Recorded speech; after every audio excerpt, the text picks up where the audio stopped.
Hello guys, ito po ang aking recipes noong 2025. Yung iba dyan hindi ko na binibidyo pa. Ito ay ang paborito kong beef broccoli. Chinese beef broccoli siya. Paborito ko yan. Minsan pag nag-crave ako, nagluluto ako na beef broccoli. Ayan na siya. May sesame seeds po yan sa ibabaw.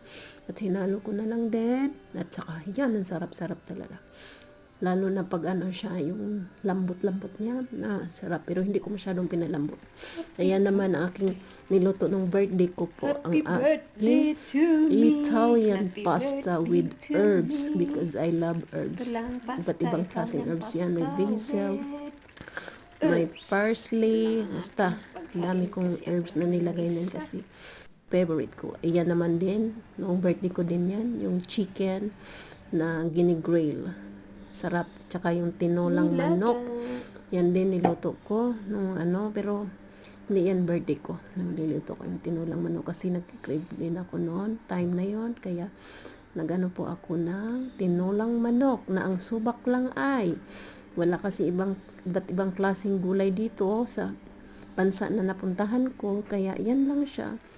Yan, so yummy. Italian pasta. White pasta yan siya. White bechamel pasta. Italian pasta. Yan ang favorite ko. Tsaka marami pa akong mga niluluto na hindi ko binibidyo. Kasi sarap-sarap. Yun na siya. Beef broccoli. Chinese style beef broccoli.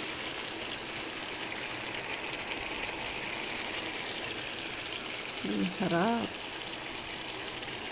May ano yan siya.